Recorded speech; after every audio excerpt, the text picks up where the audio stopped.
دل صاف ہونا چاہیے، باقی چیزیں اہم نہیں ہیں۔ الا ان فی الجسد لمضغہ، دوسروں کے بارے میں یہ کیوں کہتے ہیں؟ یہ نعوذ باللہ من ذالک، وہ اللہ کو سمجھا رہا ہے۔ تو اس کا جواب یہ ہے کہ دل جو ہے یہ صدر صاحب ہے اور دماغ وزیر اعظم ہے۔ پاکستان میں تو صدر بیچارہ عضو معطل ہے۔ کیا صرف عبادات ہی کافی ہیں یا ساتھ میں پروفیشنل ہیلپ، تھراپی وغیرہ بھی ضروری ہے؟ نمبر 1 ایتھیسٹ، سیکولر، لا مذہب، چائنا، رشیا، جرمنی، جاپان۔ اس کا حل کیا ہے؟ اب ایک بندہ چلا گیا ہے، ایک ہے ہارڈ ویئر، ایک ہے سافٹ ویئر۔ اگر کوئی نوجوان پروفیشنل فائٹر بننا چاہتا ہے تو اسے کن حدود کا خیال رکھنا ہوگا؟ یہ ہارڈ ویئر کا مسئلہ نہیں ہے، سافٹ ویئر کا مسئلہ ہے۔ ڈگری ہے مگر جاب نہیں، بے روزگاری کی وجہ سے رشتہ بھی نہیں ہو رہا۔ عبد الرحمن بن عوف بل گیٹ سے مالدار تھے۔ کہ اس طرح کی ریلز دیکھنا بھی چھوڑ دیں۔ If you want to money, come to business۔ جہاں تک کراٹے ہے، UFC ہے اور ریسلنگ ہے تو یہ جائز ہے۔ میں نے برقع تو خریدا ہوا ہے، کبھی کبھار یونیورسٹی میں پہن لیتی ہوں۔ لا طاعت لمخلوق فی معصیت الخالق۔ اچھا، یہ رنگ برنگے برقعے نہیں پہن سکتے؟ ماسک پہن لیتے، ناک چھپا لیتے، جیسے کہ ڈائمنڈ کی ہے۔ پھر تو مجھے بھی چھوڑنا پڑے گا۔ آپ فٹ اور سٹ بیٹے ہیں اور بہت اچھے بیٹے ہیں ماشاءاللہ۔ لیکن جب ویڈیوز آئیں گی وہ تو مرد سارے دیکھتے ہیں۔ علامہ جساس احکام القرآن میں فرماتے ہیں انما کرہ تمطیطها وتغمیطها، مشکل عبارت ہے۔ ایک اور خاتون ہے، وہ کہتی ہیں کہ میں اکثر رات کو مختلف طرح کے خواب دیکھتی ہوں، کچھ خواب ایسے ہوتے ہیں جو مجھے بہت پریشان کر دیتے ہیں۔ میں اس کا ماسٹر ہوں الحمدللہ۔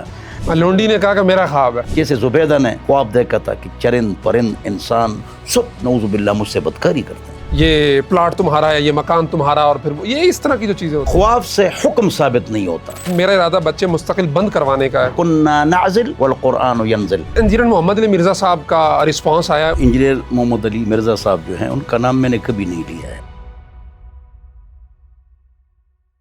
السلام علیکم ورحمۃ اللہ وبرکاتہ۔ ایک نئے پروگرام کے سلسلے کے ساتھ میں ہوں عمار خان یاسر اور آپ دیکھ رہے ہیں فوکس میڈیا۔ ہم ایک نیا سلسلہ شروع کرنے جا رہے ہیں جس پر مشاورت ہماری مفتی اسماعیل طورو صاحب کے ساتھ پچھلے تقریباً 1-1.5 سال سے جاری تھی کہ کوئی ایسا پروگرام ہو جس میں ہم ہر ہفتے بیٹھیں اور نوجوانوں کے جو مسائل ہیں وہ شرعی لحاظ سے ہوں، نفسیاتی لحاظ سے ہوں، معاشرتی لحاظ سے ہوں، ان کو روزمرہ درپیش آنے والے ایسے مسائل جس پہ دینی رہنمائی کی ضرورت پڑے وہ ہم سوال مفتی صاحب کے سامنے رکھیں اور ان کے جو دینی شرعی لحاظ سے جو رہنمائی ہو وہ مفتی صاحب ان کی فرمائیں گے۔ فائنلی ہم نے 1 ہفتہ پہلے ریکارڈنگ کی تھی ایک مسئلے پہ، اور اس پہ جو فیڈ بیک آیا وہ بہت پازیٹیو تھا اور بڑا ایک دھانسو قسم کا تھا۔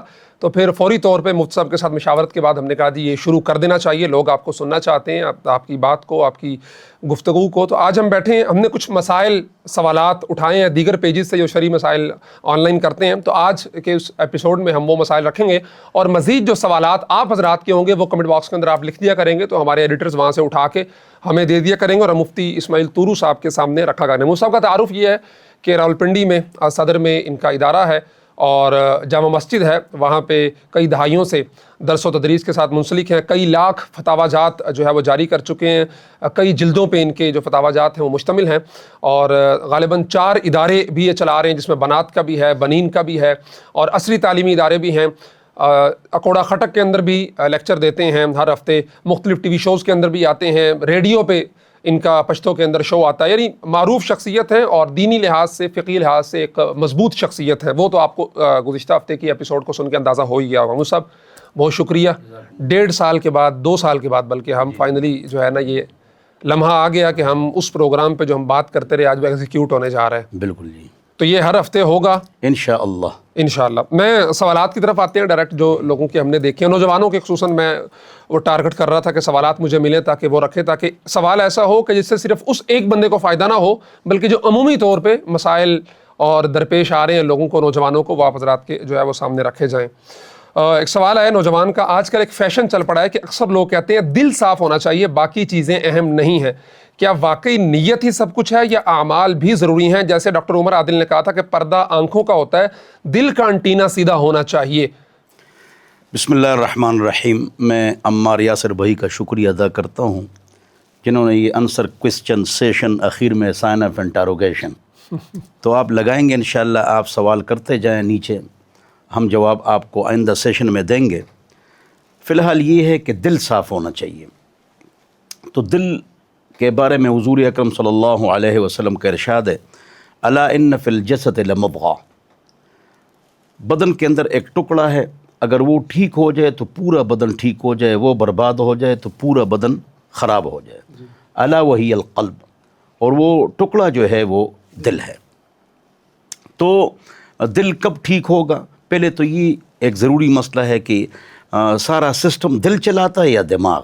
یہ بھی ایک اہم سوال ہے جو لوگ کرتے ہیں. قرآن و حدیث نے ہر چیز کی نسبت دل کی طرف کی ہے، اور لوگوں کے ذہن میں یہ ہے کہ دماغ جو ہے نا یہ اصل ہے، ادھر سے سارا سسٹم چلتا ہے. تو اس کا جواب یہ ہے کہ دل جو ہے یہ صدر صاحب ہے اور دماغ وزیر اعظم ہے. بس سارا سسٹم دل میں ہے، یہ آرڈر دیتا ہے ادھر، وہ بدن کو سارا دل صدر بھی امریکی صدر ہیں، امریکن صدر. ہاں صدارتی جو نظام ہے انہوں نے اچھا اشارہ کیا ہے. پاکستان میں تو صدر بیچارہ عضو معطل ہے. عضو معطل ہے. تو بہرحال تو یہ صدر ہے، اور باقی دماغ جو ہے وزیر ہے، وزر یعنی بوجھ اٹھاتا ہے. تو بہرحال دل جو ہے وہ ٹھیک کب ہوگا سوال، تو جواب یہ دل تب ٹھیک ہوگا جب یہ قرآن و حدیث کے مطابق چلے. اگر یہ دل قرآن و حدیث کے مطابق نہ چلے تو وہ دل خراب ہے. بس اس حدیث نے ہم کو بتلا دیا. معروف کیا ہے؟ جو قرآن و حدیث میں معروف ہو، جس کا حکم دیا جائے اور اس پر عمل کیا جائے. منکر کیا ہے؟ جو قرآن و حدیث میں منکر ہو اور اس سے منع کیا جائے. تو اللہ نے فرمایا، نبی نے فرمایا کہ یہ کام کرو تو وہ معروف ہے، یہ کام نہ کرو تو وہ منکر ہے. اب اللہ نے ایک حکم دے دیا کہ یہ کرو، اور ایک آدمی کہتا ہے کہ اگرچہ مگرچہ لیکن دل صاف ہونا چاہیے، تو گویا کہ وہ نعوذ باللہ من ذالک وہ اللہ کو سمجھا رہا ہے. جیسے وہ ڈاکٹر صاحب نے کہا تھا پردہ آنکھوں کا ہوتا ہے. جی، آپ دل کا انٹینا سیدھا رکھیں، سامنے والے نے جو بھی پہنا ہوا ہے. جی. تو اس کا جواب یہ ہے کہ جواب تو میں نے دے دیا، لیکن خیر عقلی جواب بھی دینا چاہیے. پھر ہم نے کپڑے کیوں پہنے ہیں؟ ہاں نا، کپڑے کیوں پہنے ہیں؟ دل کا پردہ ہونا چاہیے. تو پھر آپ کی بہن، بیٹی، ہماری امی جی سب نے کپڑے پہنے ہوئے ہیں. اگر آپ کو یہی سوال ہم آپ پر ہٹ کریں اور آپ پر شاٹ ماریں کہ بھئی دل کا پردہ ہونا چاہیے، آپ کی بیٹی یہاں ننگی آ جائے، دل کا پردہ ہونا چاہیے، آپ کی بیوی یہاں ننگی آئے، تو آپ کو فوراً غصہ آ جائے گا. تو یہاں پھر کیوں آپ تبدیل ہو جاتے ہیں؟ دوسروں کے بارے میں یہ کیوں کہتے ہیں؟ یہ دوسروں کے بارے میں کیوں کہتے ہیں؟ جی. اگلا سوال یہ ہے کہ میں مائنڈ سائنسز کی اسٹوڈنٹ ہوں. میں نے دیکھا ہے کہ ہمارے اپنے ڈپارٹمنٹ میں بہت سے طلبہ ڈپریشن، انگزائٹی، اوور تھنکنگ جیسے مسائل کا شکار ہیں. میرا سوال یہ ہے کہ اسلام ان نفسیاتی مسائل کو کیسے دیکھتا ہے؟ کیا صرف عبادات ہی کافی ہیں یا ساتھ میں پروفیشنل ہیلپ، تھراپی وغیرہ بھی ضروری ہے؟ اور ایک نوجوان عملی طور پر کیا کرے کہ وہ اس کیفیت سے باہر نکل سکے؟ ماشاءاللہ، یہ بڑا اچھا سوال ہے. دیکھو عمار بھائی، آپ دیکھ لینا، اے آئی پر بھی سرچ کریں، گوگل پر سرچ کریں کہ سب سے زیادہ خودکشیاں کہاں ہوتی ہیں، اور پھر کہاں ہوتی ہیں، اور پھر کہاں ہوتی ہیں یہ، اور ڈپریشن کہاں پر زیادہ ہے. یہ آپ سرچ کریں تو خود جواب آ جائے گا کہ 3 قسم کے لوگ ہیں، بلکہ میں 4 قسم کے لوگ بتلا دوں گا. نمبر 1 ایتھیسٹ، سیکولر، لا مذہب، چائنا، رشیا، جرمنی، جاپان. 2 اہل کتاب، کینیڈا، امریکہ، یورپ وغیرہ. 3 مسلمان. اور 4 میں مولوی طبقے کو ڈال دوں گا، حافظ، عالم، مفتی، شیخ الحدیث، تبلیغی، دیندار، 5 وقت نمازی، اللہ والے، ذکر کرنے والے. اب آپ خود جواب دیں کہ اے آئی کیوں کہتا ہے کہ وہاں پر جو ہے نا خودکشیاں زیادہ ہیں، اور وہاں پر جو ہے نا پریشانیاں زیادہ ہیں، اور وہاں جیل زیادہ بھرے ہوئے ہیں. ہاں، تو اس کی وجہ یہی ہے کہ اس کا علاج کیا ہے؟ ہم پرنسپلز پر نہیں چلتے ہیں، قوانین پر نہیں چلتے ہیں، قرآنک ایٹیکیٹس، اخلاقیات پر نہیں چلتے ہیں، اس لیے پریشانیاں آتی ہیں. اب چائنا اور رشیا جو ہے ان کی تعلیم کم ہے؟ نہیں. پیسہ کم ہے؟ نہیں. تو پھر کیوں انزائٹی کے شکار ہے؟ سائیکلولوجی امراض ان میں کیوں زیادہ ہے؟ اس کی وجہ یہ ہے کہ وہ دین سے دور ہے. اس کے بعد دین سے دور، اس کے بعد کون ہے؟ یہ اہل کتاب ہے. اکثر ایتھیسٹ وہ بھی بن چکے ہیں. اچھا، وہ پھر اس کے اندر مبتلا ہے.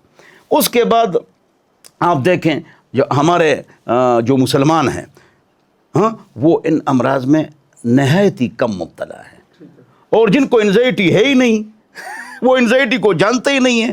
حافظ، عالم، مفتی، شیخ الحدیث، تبلیغی، دیندار، 5 وقت نمازی. ٹھیک ہے، اس کا حل کیا ہے؟ اب ایک بندہ چلا گیا ہے، تھراپی لے سکتے ہیں، صرف عبادات کافی ہیں؟ اب یہ ہے کہ دیکھو، ایک ہے ہارڈ ویئر، ایک ہے سافٹ ویئر. یہ ہارڈ ویئر کا مسئلہ نہیں ہے، سافٹ ویئر کا مسئلہ ہے. تو سافٹ ویئر ایک اس کا علاج کرتے ہیں سائیکاٹ، ایک اس کا علاج کرتے ہیں نیرو سرجن، ایک اس کا علاج کرتے ہیں نیرو فزیشین. اگر کوئی اس تکلیف میں چلا گیا تو علاج سنت ہے، وہ علاج کرے، اس کا علاج کرے. لیکن دوسری بات یہ کہ وہ اسلام اس کو کیا کہتا ہے؟ اسلام کی طرف سے اس کو نصیحت ہے کہ رضا بالقضاء کو اپناؤ۔ عمار بھائی سکون کس کو کہتے ہیں؟ پیسہ اور تعلیم کو سکون نہیں کہتے ہیں۔ سکون آ جائے، سکون آ جائے، زیادہ پیسے نہیں۔ سکون کا معنی ہے رضا بالقضاء، اللہ کی تقدیر پر راضی ہونا۔ یہ قرآن میں بھی ہے کہ تقدیر اس لیے کہ تاکہ تم خوش رہو، بس اللہ نے لکھ لیا ہے، بس پریشانی مسلمان کی ختم ہو گئی۔ ایک ہے رضا بالقضاء، بس جو اللہ نے ہمارے حق میں فیصلے کر دیا ہم اس پر خوش ہیں۔ ایک، دو، علاج سنت ہے۔ تین، بہترین علاج جو حدیث میں ہے لا حول ولا قوت الا باللہ، اس میں 99 بیماریوں کا علاج ہے۔ ایک بیماری انزائٹی ہے، سائیکولوجی امراض ہے، سائیکاٹ کے پاس بھی آپ کو جانا نہیں پڑے گا، اس سے ڈاکٹر بھی یہ کہتے ہیں خود اپنے آپ کو کنٹرول کرو۔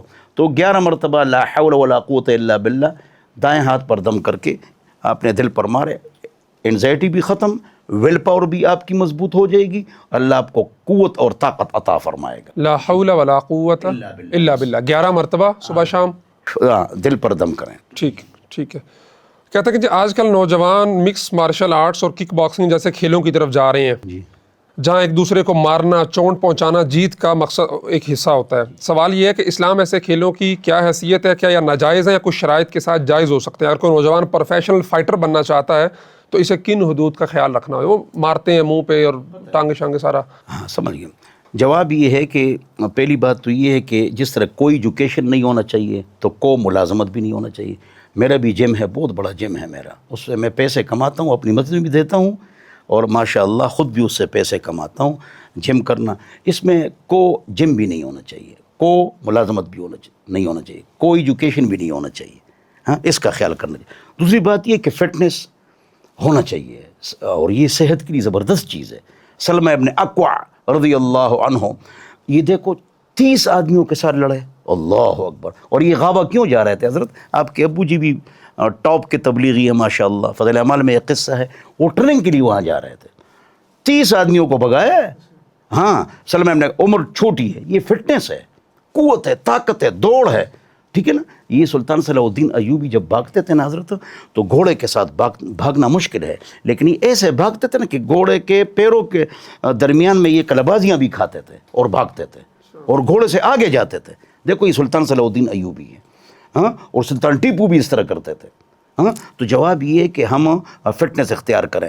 جہاں تک کراٹے ہے، UFC ہے اور ریسلنگ ہے تو یہ جائز ہے، لیکن اس میں اس کا خیال کہ چہرے پر نہ مارے، اور سب سے پوائنٹ زیادہ چہرے کے ہوتے ہیں۔ فلیتق الوجہ، محمد مصطفیٰ صلی اللہ علیہ وسلم نے فرمایا جو کسی کو مارے، شاگرد، بیوی، اسٹوڈنٹ، بچے اپنے، مارنا ہے ان کو تو مارنا ہے، لیکن 3 تھپڑ، 3 مسواک، فلیتق الوجہ، چہرے پر نہ مارے۔ ہاں، تو چہرے پر جو فائٹ کرتے ہیں یہ درست نہیں ہے۔ میرے خیال میں یہ فائٹ ہو اور کسی کو موت کے گھاٹ نہ اتار دیا جائے، اور فائٹ ہو اور اس میں جہاد کی نیت ہو اور چہرے پر نہ مارا جائے، اور یہاں پر کیا ہو، یہاں پر ان کو ایسی کوئی چیز پہنا دی جائے کہ وہ زخمی نہ ہو، اس کو وہ لگے نہ، لیکن پوائنٹ اس کو دے دیا جائے۔ ہاں، یہاں ہاتھ تو پہنچ گیا نا، تو پوائنٹ اس کو دے دیا جائے، لیکن اس سے لوگ مرتے ہیں اور برباد ہوتے ہیں۔ اور حضور اکرم صلی اللہ علیہ وسلم نے فلیتق الوجہ کہہ کے کہ چہرے پر نہیں مارنا ہے۔ جی بالکل ٹھیک ہو گیا۔ اگلا سوال یہ ہے کہ جب سوشل میڈیا پہ لوگوں کا لائف سٹائل، کامیابیاں اور اچھی زندگیاں دیکھتا ہوں تو دل بہت مایوس ہو جاتا ہے۔ میرے پاس ڈگری ہے مگر جاب نہیں، بے روزگاری کی وجہ سے رشتہ بھی نہیں ہو رہا۔ سوال یہ ہے کہ اسلام اس طرح کے موازنہ کو کیسے دیکھتا ہے، اور ایک نوجوان اس احساس کمتری اور مایوسی سے کیسے نکلے، اور ایسے حالات میں صبر اور حوصلہ کیسے قائم رکھا جائے؟ سب سے پہلی بات تو یہ عمار بھائی کہ یہ جو ابوبکر ہے نا رضی اللہ عنہ، عمر ہے، عثمان ہے، زبیر ہے رضی اللہ اجمعین۔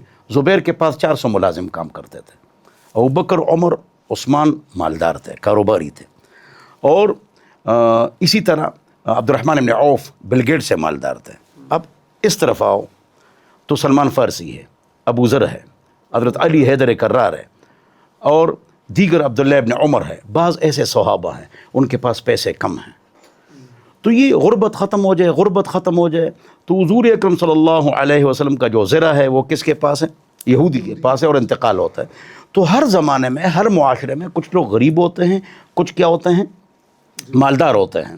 تو آپ سب محنت کریں، اللہ آپ کو بھوکا نہیں سلائے گا۔ مصیبت یہ ہے عمار بھائی کہ ہم ڈگریوں میں پیسہ دیکھتے ہیں، ڈگریوں میں پیسہ نہیں ہے۔